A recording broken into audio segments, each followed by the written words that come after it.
recording. Preeti Shukla, yes sir. Video editor. Sir मैं ये कह रही थी कह दो। कि मुझे sir that I have no clue about video editing. सीख लो। क्या सर? तो सीख लीजिए। हाँ जी सर। कितने घंटे में? अभी सीखना है? हाँ, आप मतलब एक अप्रॉक्स टाइम बता दीजिए। 12 घंटे। ओह 12 आवर्स। ओके सर, ठीक है, ठीक है। हाँ जी। 12 आवर्स रहेंगे आपके पास सीखने के लिए। एवरीवन स्टार्ट करें।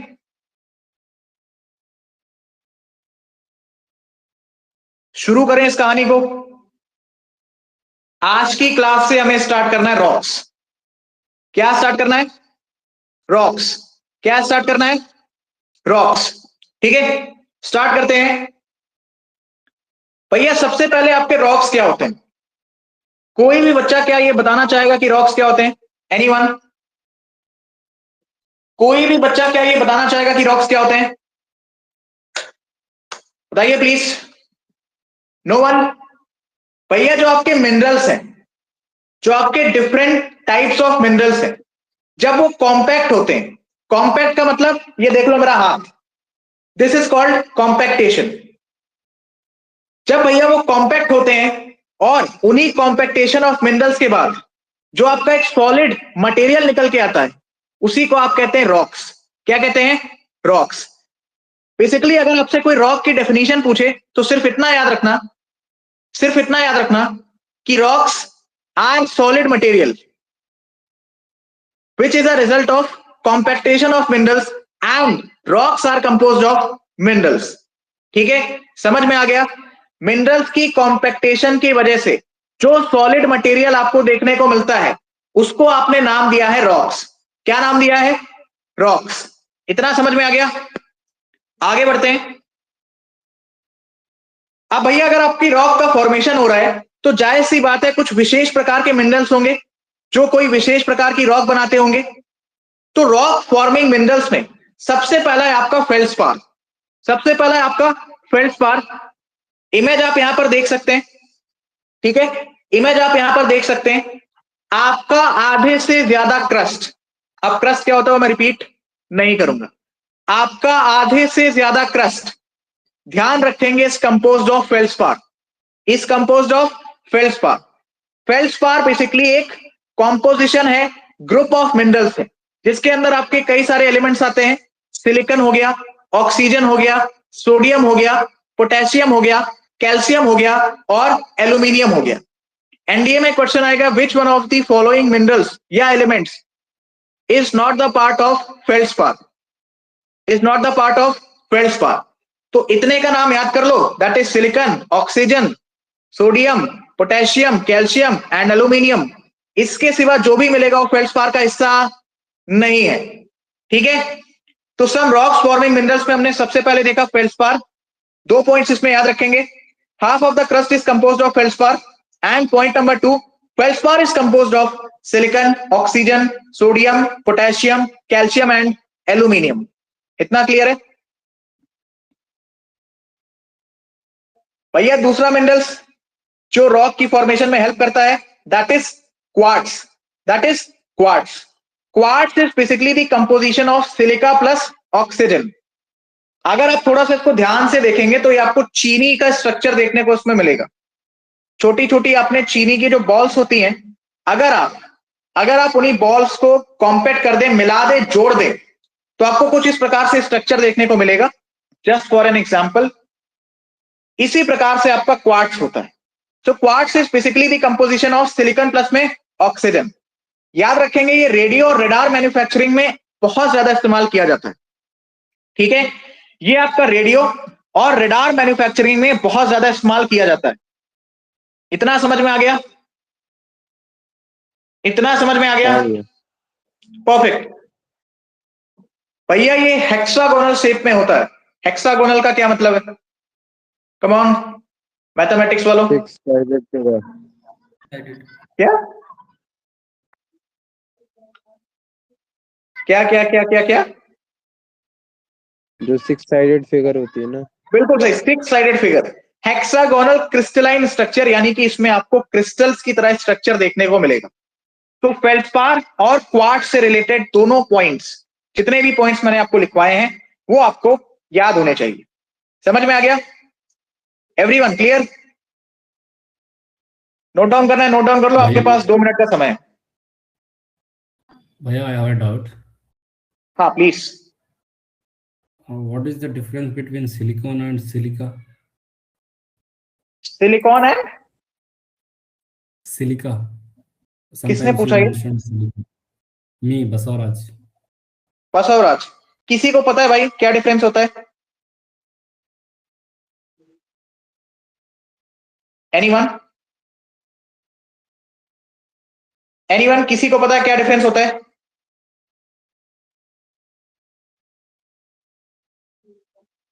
बताइए बताइए बताइए। एनीवन? किसी को नहीं पता? सीरियसली? किसी को तो पता होगा।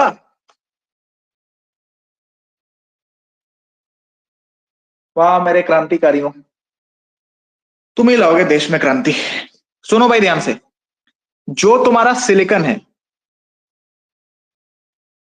सिलिकॉन वर्सेस सिलिका,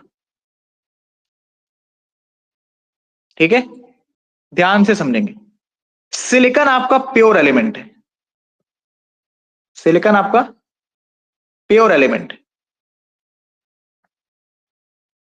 सिलिकॉन आपका प्योर एलिमेंट है, और इसको आप रिप्रेजेंट करते हैं एस और कैपिटल आई से। लेकिन जो आपका सिलिका है is basically the composition of silicon plus में ऑक्सीजन। तो सिलिकॉन प्लस में ऑक्सीजन मिलकर जो बनाएगा उसको तुम बोलोगे silica, and silicon is your pure element. आप समझ में आ गया? जी अभी भैया, क्लियर है? thank you. और कोई Yes, डाउट? भैया, clear. वैसे केमिस्ट्री का टॉपिक था, उसमें भी पूछ सकता था, लेकिन कोई बात नहीं। अब आ जाते हैं सर टाइप्स ऑफ रॉक्स के ऊपर। देखो इस कहानी को अच्छे से समझेंगे, बिकॉज टाइप्स ऑफ रॉक से सवाल आता ही आता है, ठीक है? टाइप्स ऑफ रॉक से सवाल आता ही आता है। टाइप्स ऑफ रॉक्स में सबसे पहले आपका आता है इग्नियस रॉक, ठीक है? इग्नियस रॉक में सबसे पहले मैंने आपको सिखाया था कि फिजिकल ज्योग्राफी में यदि आपने शब्दों के ऊपर काम कर लिया तो आपका 50% सब्जेक्ट वैसे ही कंप्लीट हो जाता है, ठीक है? इग्नियस रॉक में तुमको एक वर्ड दिख रहा है, इग्निस। इग्निस का मतलब होता है फायर। क्या मतलब होता है? फायर, आग, हीट। हीट कहां से आ रही है? लावा से। लावा किस प्रोसेस के थ्रू आ रहा है? वॉल्केनो से। जब यही लावा मैग्मा आपका कूल डाउन होता है, जब यही लावा मैग्मा आपका कूल डाउन होता है तो आपको इग्नियस रॉक देखने को मिलती है। तो आपको इग्नियस रॉक देखने को मिलती है। आई समझ? क्लियर हुआ? अब क्योंकि लावा जैसे ही आपका आया और वो कूल डाउन हुआ, आपको इग्नियस रॉक देखने को मिल रही है, तो जो सबसे पहली रॉक है, दैट इज फर्स्ट रॉक, वो आपको देखने को मिल रही है लावा कूल डाउन होने की वजह से। इसी वजह से आप इग्नियस रॉक को प्राइमरी रॉक भी कहते हैं। इसी वजह से आप इग्नियस रॉक को प्राइमरी रॉक भी कहते हैं। इतना क्लियर है? इतना क्लियर है? इग्नियस रॉक को हाँ। प्राइमरी रॉक क्यों कहते हैं? इतना क्लियर है? रुस्तम, बसवराज, अंकुल, सोलन, प्रीति, हाँ जी। Yes, clear. क्लियर है? इतने मैसेजेस कौन कर रहा है यार? आईएसवी में क्या अपॉर्चुनिटी है? अरे यार। हाँ, हम लोग कहां पे थे? Polity, physical geography, primary rock तक हो गया। इग्नियस रॉक का एग्जाम्पल आपको अगर मैं कहूं कि करंट में तुम्हें कहां पर देखने को मिल रहा है, तो आपका क्या जवाब होगा? देखो, एक तो है तुम्हारा मिड ओशियनिक रिजेस, एक तो है तुम्हारा मिड ओशियनिक रिजेस, एक है तुम्हारा सी फ्लोर, क्योंकि जैसे ही आपने देखा ओशियनिक ओशियनिक डाइवर्जेंस में लावा तुम्हारा बाहर की तरफ आया और फैलता गया, फैलने की वजह से ठंडा हो गया, तो ठंडा होने के वक्त या ठंडा होने के बाद जो तुम्हारा सॉलिड स्ट्रक्चर बना है, जो प्राइमरी स्ट्रक्चर बना है, जो चट्टान शेप स्ट्रक्चर बना है, जो प्राइमरी रॉक बना है, जो फर्स्ट रॉक बना है, उसी को तुमने बोला igneous rock. So ring of fire में, मिड ओशियनिक रिजेस में, सी फ्लोर में आपको इग्नियस रॉक के एग्जांपल्स भर भर के देखने को मिलते हैं। समझे? क्लियर है इतना? क्या आपको इतना क्लियर है? हाँ जी भैया। क्या आपको इतना क्लियर है? बहुत अच्छे। कुछ की पॉइंट्स देख लो भाई related to the igneous rock. First of all, it is a primary rock. दूसरा, इसका जो फॉर्मेशन है वो धरती पर हो रहा है, ठीक है, formation on earth. Point number 3 which is very very important मेरे पॉइंट ऑफ व्यू से, इग्नियस रॉक में तुम्हें फॉसिल्स देखने को नहीं मिलेंगे। It is divide of fossils, divide of fossils. तुम्हें इसमें फॉसिल्स देखने को नहीं मिलेंगे। अब थोड़ा सा बुद्धि का इस्तेमाल करें और मुझे प्लीज बताएं कि आपको इसमें फॉसिल्स देखने को क्यों नहीं मिलेंगे, प्लीज भैया बताइए। क्योंकि सब जल जाता है ना इग्नियस रॉक में। क्या? सब जल जाता है ना, जब लावा बाहर निकलता है तो सब जल जाता है, तो फॉसिल बचेगा ही नहीं। तो फॉसिल बचेगा ही नहीं। गुड। सबको समझ में आया कि मैं एक्सप्लेन करूं? देखो यार, तुम लोग क्लास में ऐसे बैठे रहते हो ना, जैसे बस एक कहानी चल रही है, सुनने आए हैं, सुनकर चले जाएंगे। ये पता है रॉक 2 दिन का टॉपिक है, 2 दिन का टॉपिक है ये। 1.5 घंटे एक दिन, 1.5 घंटे एक दिन, 3 घंटे लगते मेरे को उसको पढ़ाने में, ठीक है। आप लोगों की सहूलियत को देखते हुए सिर्फ आप लोगों के लिए 1 घंटे में इसको कन्वर्ट करके लाएंगे कि ये टॉपिक 1 घंटे में कंप्लीट हो जाए, किसी के ऊपर बहुत प्रेशर ना पड़े, क्योंकि है कुछ ऐसे 30 मार्का जिनके अभी भी बैकलॉग्स चल रहे हैं, ठीक है। तो क्लास में अगर बैठे हो तो थोड़ा सा इंटरेक्शन के साथ बैठा करो, और नहीं माने तो मुझे पहले बता दिया करो, मैं फालतू में मेहनत नहीं करूंगा फिर, ठीक है ना। सो बहुत ही इंपॉर्टेंट पॉइंट, इसको प्लीज ध्यान रखेंगे। जब तुम्हारा लावा बाहर आ रहा है, जब आपका लावा बाहर आ रहा है, तो ऊपर के जितने भी फॉसिल्स हैं वो बर्न हो जा रहे हैं। ऊपर के जितने भी फॉसिल्स है, अंदर जो भी फॉसिल्स है वो बर्न हो जा रहे हैं। जब वो बर्न हो जा रहे हैं और उसके बाद जब वो लावा मैग्मा ठंडा होके कोई चट्टान से स्ट्रक्चर बना रहा है, तो उसमें फॉसिल्स कहां से बचेंगे? तो याद रखेंगे कि प्राइमरी रॉक में, इग्नियस रॉक में आपको ना के बराबर फॉसिल्स देखने को मिलते हैं। Point number 4, it is very much rich in minerals. It is very much rich in minerals. इसका रीजन कोई बता सकता है? इसका रीजन कोई बता सकता है? Why primary rock is very much rich in minerals? भैया ये क्रस्ट से आता है ना, तो फिर अंदर गुड, की तारा ही बाहर आती है, तो फिर वो इसलिए रिच। परफेक्ट। आप यहां पर ध्यान से देखो कि सिर्फ और सिर्फ क्रस्ट में आपको कितने सारे मिनरल्स देखने को मिल रहे हैं। सिलिकॉन है, ऑक्सीजन है, सोडियम है, पोटेशियम है, कैल्शियम है, एल्यूमिनियम है, इतने सारे मिनरल्स तुमको देखने को मिल रहे हैं। तो जायज सी बात है कि जो तुम्हारी प्राइमरी रॉक होगी, जो आपकी इग्नियस रॉक होगी, उसमें आपको बहुत ही ज्यादा मिनरल्स देखने को मिले, right. Point number 6, it is very much hard in nature. बहुत ही ज्यादा हार्ड होती है आपकी इग्नियस रॉक।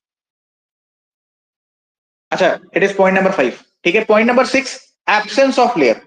क्योंकि लावा आते ही कूल डाउन होना स्टार्ट हो गया और ठंडा होते होते होते होते वो सॉलिड शेप में चला गया, एक चट्टान टाइप स्ट्रक्चर बन गया, तो तुम्हें मल्टीपल लेयर्स देखने को नहीं मिल रही।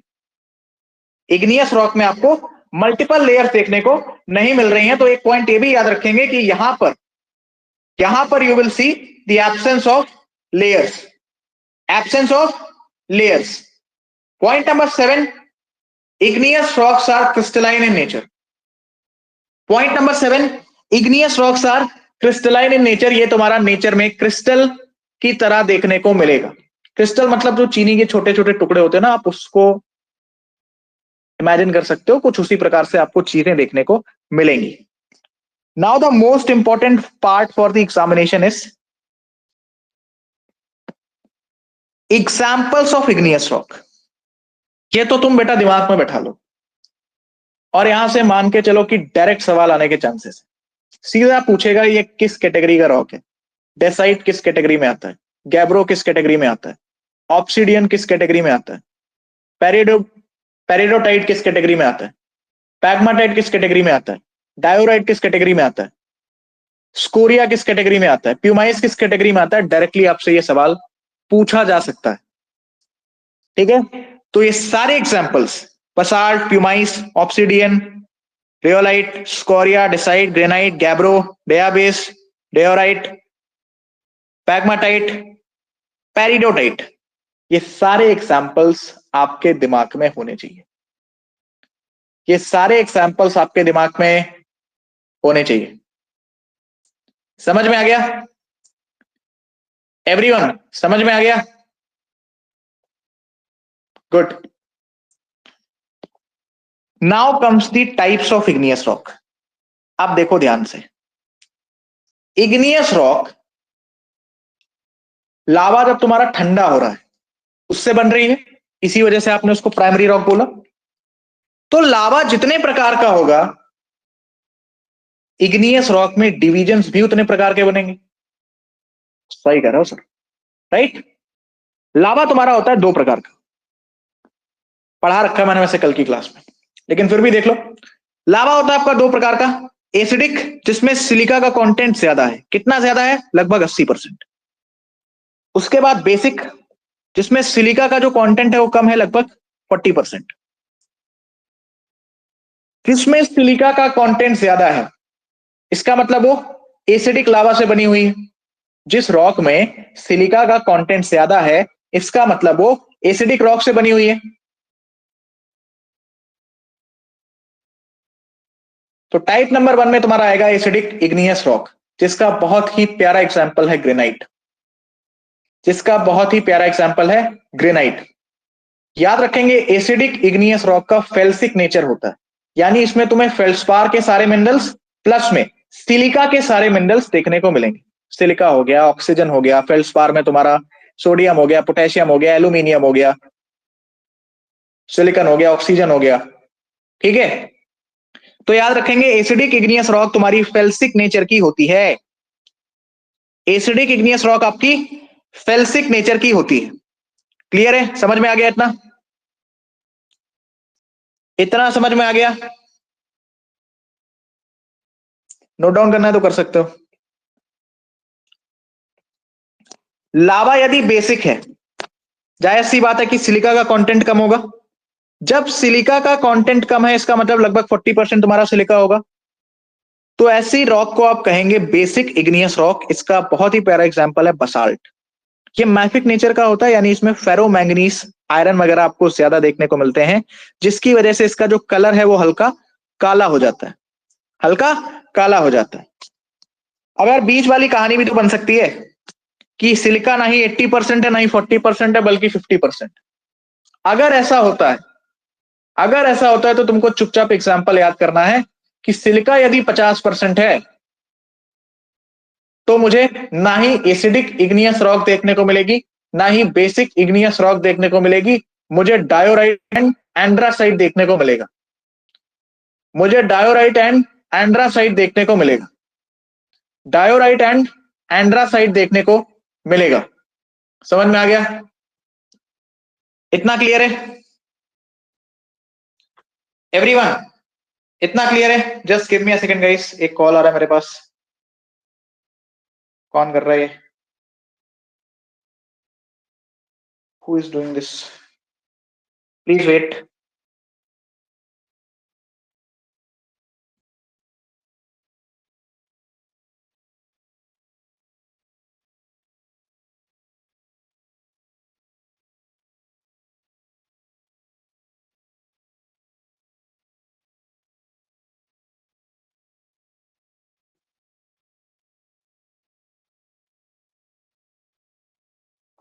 Please wait guys.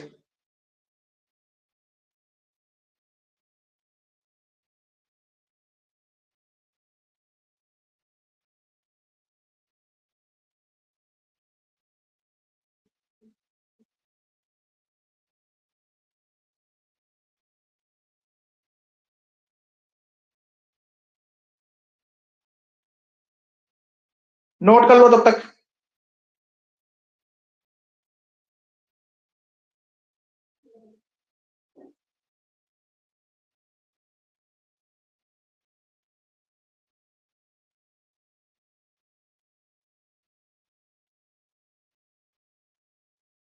नोट हो गया।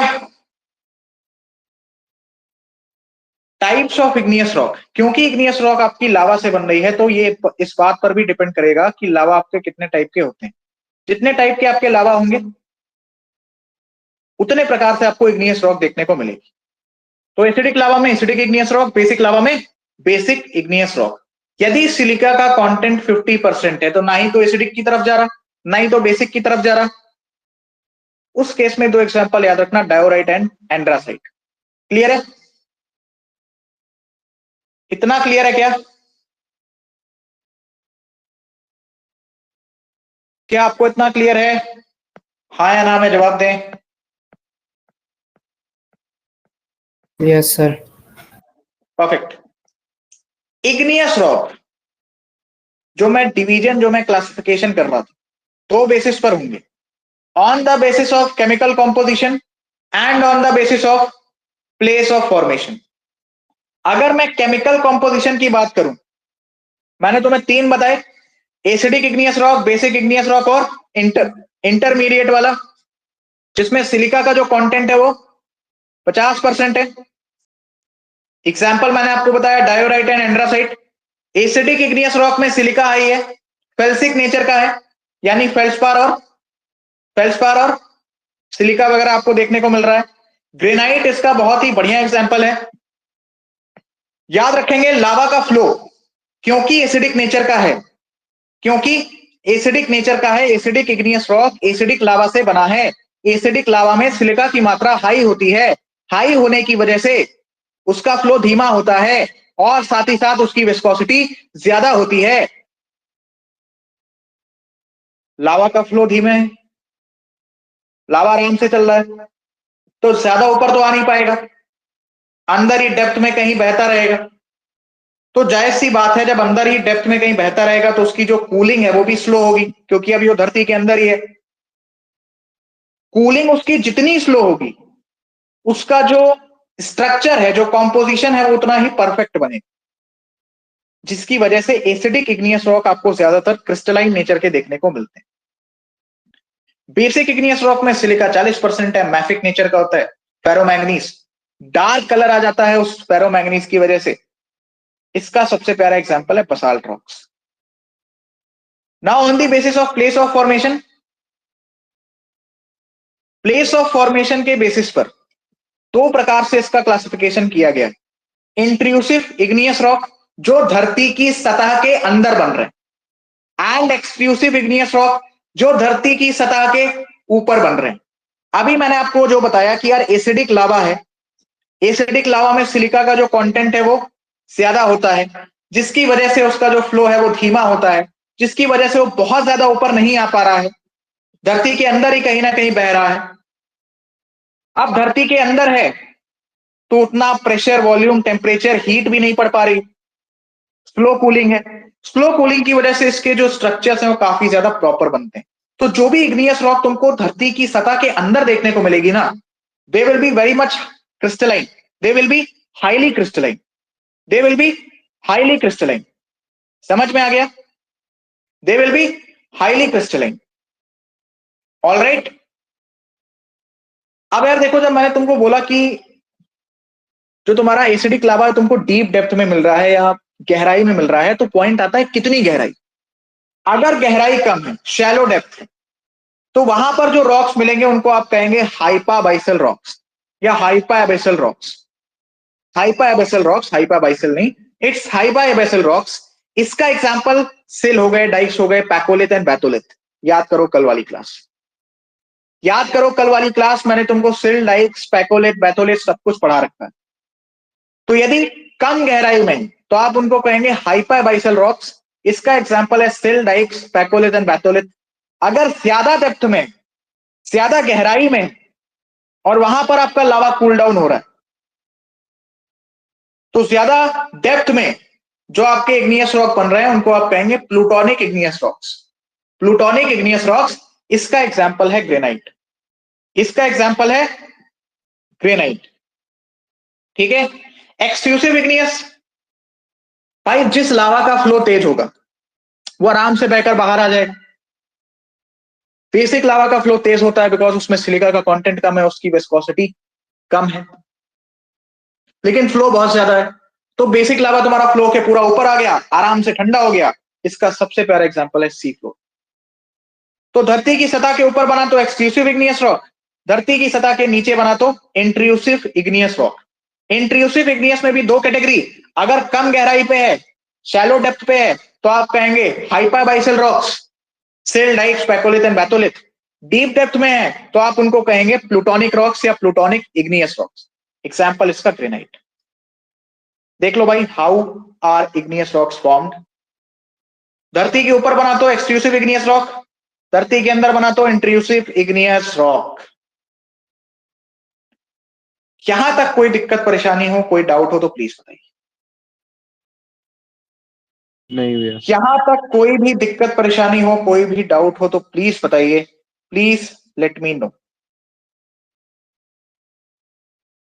Please let me know. बताइए। No, sir, no doubt. समझ में आ रही, समझ में आ रहा है कि नहीं आ रहा है?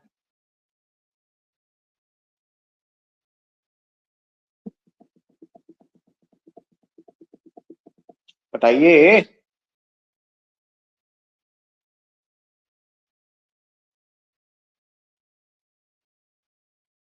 बताओ यार, जल्दी बताओ।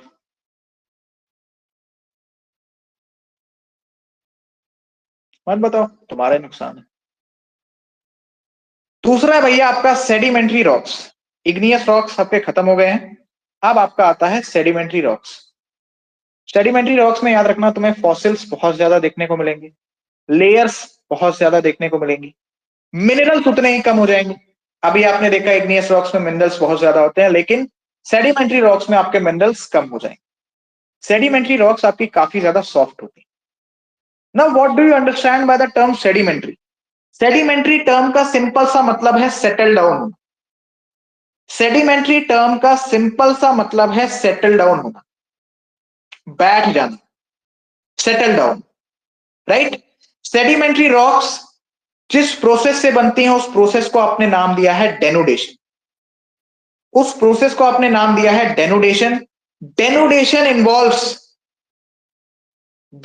इन्वॉल्व्स टोटल 5 प्रोसेस, यानी डेनुडेशन के अंदर 5 प्रोसेस आते हैं। सबसे पहला होता है वेदरिंग। वेदरिंग का सिंपल सा मतलब है डिसइंटीग्रेशन ऑफ रॉक्स। मैंने यहां पर मैंने इंटीग्रेशन का सिंबल बनाया है, ठीक है। मैथ्स वालों को समझ में आ रहा होगा। हाँ, तो वेदरिंग, डिसइंटीग्रेशन ऑफ रॉक्स, इसका मतलब रॉक्स का टूटना, इग्नियस रॉक का टूटना। उसके बाद erosion, that is movement of disintegration rocks. उसके बाद transportation, that is continuous movement of disintegration rocks, पानी के थ्रू, हवा के थ्रू, विंड के थ्रू चलता जा रहा है, कॉन्टिन्यूअस ट्रांसपोर्टेशन या continuous movement of disintegration rocks. After that deposition, deposition of disintegrated rocks, या डिपोजिशन बेसिकली होता है कलेक्शन ऑफ रॉक्स। आप उसको ऐसे भी कह सकते हैं, कलेक्शन ऑफ रॉक्स या collection of that disintegrated rocks. उसके बाद इस पर हीट पड़े, धूप पड़े, पानी पड़े, प्रेशर पड़े, टेम्परेचर का कहर बरसे और कॉम्पैक्टेशन का प्रोसेस हो, तब आपको देखने को मिलता है सेडिमेंट्री रॉक्स। तब आपको देखने को मिलते हैं सेडिमेंट्री रॉक्स। सबसे पहले क्या होगा? वेदरिंग, रॉक्स टूटेंगे, फिर इरोजन, टूटे हुए रॉक्स मूव करेंगे, फिर ट्रांसपोर्टेशन, वो टूटे हुए रॉक्स की कॉन्टिन्यूअस मूवमेंट स्टार्ट होगी, फिर डिपोजिशन, उन रॉक्स का कलेक्शन होगा, फिर प्रेशर, वॉल्यूम, टेम्परेचर, हीट, बारिश, हर एक चीज उसकी कॉम्पैक्टेशन में हेल्प करेंगी और आपको सेडिमेंट्री रॉक्स देखने को मिलेंगे।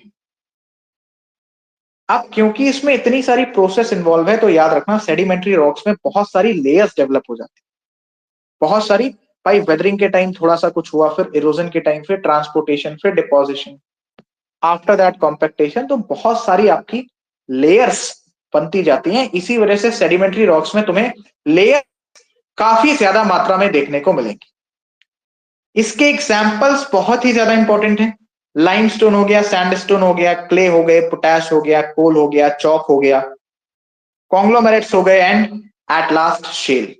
जितने एग्जाम्पल्स यहां पर मैंने लिखे हैं एटलीस्ट उतने एग्जाम्पल्स तो आपको याद होने ही चाहिए, इतने एग्जाम्पल्स तो आपको याद होने ही चाहिए। ठीक है, अब चलते हैं फॉर्मेशन ऑफ सेडिमेंट्री रॉक्स की तरफ। ये मैंने आपको ऑलरेडी पढ़ा दिया, वेदरिंग, इरोजन, डिपोजिशन, कॉम्पैक्टेशन। सीमेंटेशन का मतलब होता है जब आपके सेडिमेंट्स आपस में बहुत अच्छे तरीके से जुड़ जाते हैं, टाइटली पैक्ड सेडिमेंट्स। ठीक है, इमेज आप देख सकते हैं। नेक्स्ट चलते हैं सर मेटामॉर्फिक रॉक्स की तरफ। देखो यार, metamorphic rocks are nothing, it is basically the recrystallisation या फिर रीऑर्गेनाइजेशन ऑफ इग्नियस और sedimentary rocks. Change in the form of igneous और सेडिमेंट्री रॉक्स, इसी को आप कहते हैं मेटामॉर्फिक रॉक्स। ठीक है भाई, सिंपल है, तुम्हारा लावा है, कूल डाउन होगा, उससे रॉक बनेगी, उस रॉक को तुम बोलोगे प्राइमरी रॉक या फिर इग्नियस रॉक। इग्नियस रॉक जब तुम्हारा डेनुडेशन वाले प्रोसेस से जाएगी तो सेडिमेंट्री रॉक्स बन जाएंगे। लेकिन जब इसी सेडिमेंट्री रॉक के ऊपर प्रेशर, वॉल्यूम, टेम्परेचर, हीट, ये सारी चीजें पड़ेंगी तो वो मेटामॉर्फिक रॉक बन जाएगा। बिकॉज मेटामॉर्फिक रॉक में हुआ क्या, रिक्रिस्टलाइजेशन एंड रीऑर्गेनाइजेशन। किस चीज के, लेयर्स के, मिनरल्स के। मिनरल्स एक आध दो कम करोगे वैसे ही तुम्हारा फॉर्म बदल जाना है। ठीक है,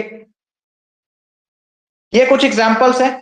ग्रेनाइट पे जब आप pressure, P stands for pressure, granite is your igneous rock. जब आप इस पे प्रेशर अप्लाई करेंगे तो आपको गेनेस देखने को मिलेगा, gneiss is your metamorphic rock. Clay and shale, pressure apply करोगे, स्किस्ट देखने को मिलेगा, schist is your metamorphic rock. Sandstone पर हीट अप्लाई करोगे, क्वार्टजाइट देखने को मिलेगा, quartzite is your metamorphic rock. Coal पर यदि आप हीट अप्लाई करते हैं तो आपको एंथ्रासाइट और ग्रेफाइट देखने को मिलेगा, depends on the quality of a coal, कि बिटुमिनियस है कि कौन सा कोल है। सो कोल पर जैसे जैसे आप हीट अप्लाई करेंगे आपको एंथ्रासाइट और ग्रेफाइट देखने को मिलेगा।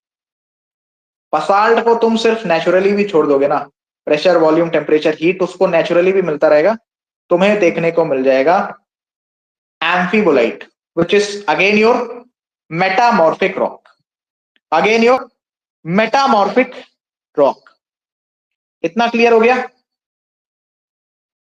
इतना क्लियर हो गया। हाँ जी भैया।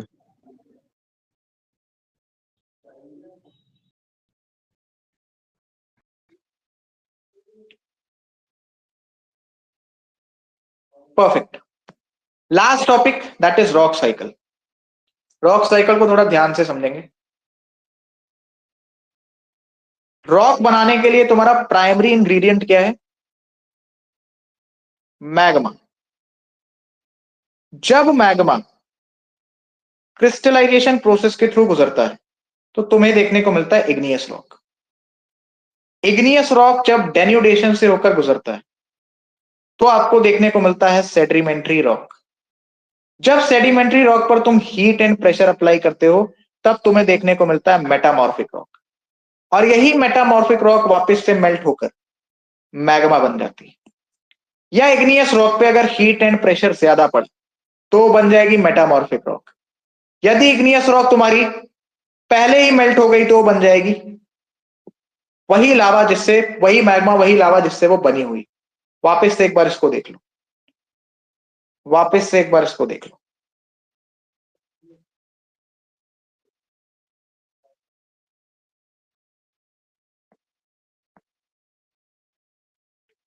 वापस से एक बार देख लो। मैग्मा का हुआ क्रिस्टलाइजेशन, इग्नियस रॉक देखने को मिला। इसी इग्नियस रॉक को अगर मैं मेल्ट कर दूं, ये वापस चला जाएगा मैग्मा की तरफ। लेकिन इसी पे मैं ज्यादा हीट एंड प्रेशर अप्लाई कर दूं तो मुझे मिल जाएगा मेटामॉर्फिक रॉक। ये इग्नियस रॉक डेन्यूडेशन प्रोसेस के थ्रू गुजरा, बन गया सेडिमेंट्री रॉक। इसी सेडिमेंट्री रॉक पर अगर मैं हीट एंड प्रेशर अप्लाई करूंगा, वो बन जाएगा मेटामॉर्फिक रॉक। मेटामॉर्फिक रॉक को यदि मैंने मेल्ट कर दिया तो बन जाएगा ये मैग्मा। क्या बन जाएगा? मैग्मा। क्या बन जाएगा भाई? मैग्मा। जी हां, आ गया समझ में? This is your rock cycle. आप यहां पर भी देख सकते हैं, ये आपकी रॉक साइकिल। सेडिमेंट्री रॉक के ऊपर आपने जब हीट एंड प्रेशर अप्लाई किया, तुम्हें देखने को मिलता है मेटामॉर्फिक। मैग्मा लावा की कूलिंग से तुम्हें देखने को मिल रहा है इग्नियस रॉक। इग्नियस रॉक की इरोजन, वेदरिंग, सेडिमेंट, वही भैया डेन्यूडेशन वाला प्रोसेस हो गया, तो तुम्हें देखने को मिल रहा है सेडिमेंट्री रॉक। ठीक है, इसी इग्नियस रॉक पर तुमने शुरू में ही हीट एंड प्रेशर अप्लाई कर दिया, तुम्हें देखने को मिल रहा है मेटामॉर्फिक रॉक। इमेज आपके सामने है, और इसी के साथ तुम्हारा पूरा लिथोस्फीयर कंप्लीट होता है। पूरा का पूरा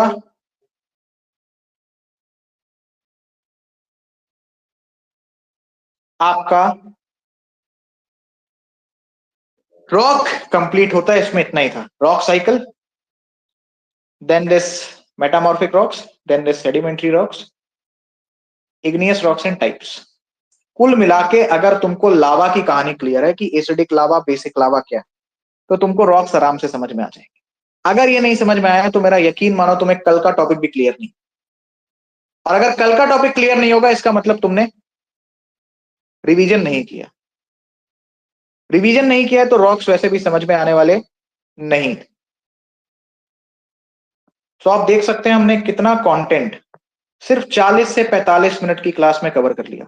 अब मुझे ये बताओ भाई, मुझे तो देखो मेहनत उतनी करनी पड़ रही, मुझे मेहनत उतनी करनी पड़ रही है। सारा कंटेंट मैं सुबह सुबह बैठ के लिखता हूं, तो मेरी तो मेहनत उतनी पड़ रही है। लेकिन आप लोगों की मेहनत हो गई है आधी, क्योंकि अब 40 टू 45 मिनट्स में आप 1.5 घंटे का टॉपिक आराम से कवर कर लेते। और आई थिंक मैंने इतना साफ सुथरे तरीके से लिखा है कि आप इसके नोट्स भी बना सकते। 35 टू 38 मिनट्स में आपने, अगर मैं एनडीए की बात करूं तो 8 नंबर, अगर मैं सीडीएस की बात करूं तो कुछ नहीं तो 2 से 3 नंबर आपने अपना सिक्योर कर लिया। आपने अपना सिक्योर कर लिया। और अगर हर रोज आप एक एक नंबर भी अपना सिक्योर करोगे ना, 90 दिन बाकी हैं पेपर में, 90 डेज। एनडीए वाले बच्चे कुछ नहीं करना है, हर दिन सिर्फ 4 नंबर सिक्योर करना है। सीडीएस वालों को कुछ नहीं करना है, हर दिन 1 से 2 नंबर सिक्योर करना है। 90 दिन बाकी है। तुमने अगर 70 दिन भी पढ़ाई की ना, सीडीएस में 70 नंबर और एनडीए में 17 टू 4, 280 नंबर कहीं नहीं गए। मिनिमम बता रहा हूं। जितना आप सोच रहे हो उतना टफ नहीं है, हालांकि हाँ, बार बार आपको थोड़ा सा रिवीजन की तरफ फोकस करना पड़ेगा। That's all for today. Modern history में देख लो भाई, हमें क्या क्या चीजें स्टार्ट करनी है। मॉडर्न हिस्ट्री में अब हम कहानी स्टार्ट करेंगे डिक्लाइन ऑफ मुगल से, क्योंकि यही से मैं तुमको कहानी कनेक्ट करवाऊंगा बंगाल की, और उसके बाद हम आगे बढ़ेंगे अपना इस पे फर्स्ट वॉर ऑफ इंडिपेंडेंस पे। ठीक है, नोट्स आपके लिए बना दिए, सिर्फ सुनना है और लिखना है। सिर्फ सुनना है और लिखना है। That's it for geography.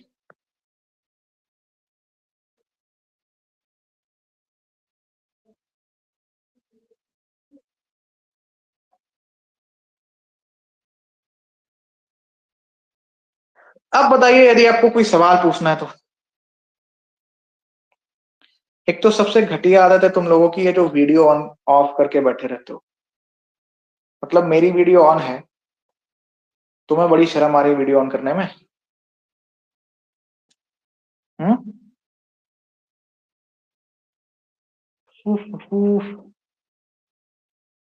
आप पता है मेरी पुरानी क्लास देखना तुम जाके, फिजिकल ज्योग्राफी, सेम टॉपिक मैंने 2 दिन लिया और 3 घंटे लगे मुझे सब सिखाने में। जो अगर मैं कंटेंट प्री राइट करके ला रहा हूं तो 40-45 मिनट में हो रहा है। टाइम आपका बच रहा है, मेरा नहीं। 8 बजे तक फ्री हो जाओगे, 8, 8:10, 8:15 तक पूरा टाइम है रिवीजन के लिए। नहीं तो 9:30 बजेंगे, इतना ही कंटेंट कवर होगा। ठीक है, बाकी आप लोग खुद समझदार हैं।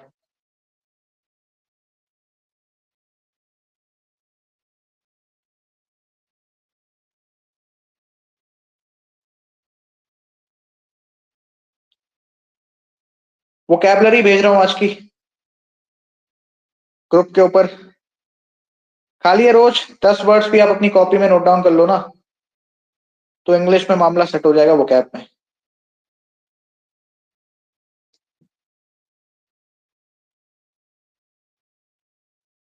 (7:30) 7:30 कितना? 7:30 will meet for the modern history class. 7:30 will meet for the modern history class. ठीक है, जय हिंद। डाउट तो होगा नहीं तुम लोग को, पढ़ाई तो चल नहीं रही, डाउट कहां से होगा? कोई बात नहीं, कर लो मस्ती, नो वरीज। अटेम्प्ट आपका है, मेरा थोड़ी ना कुछ जा रहा है।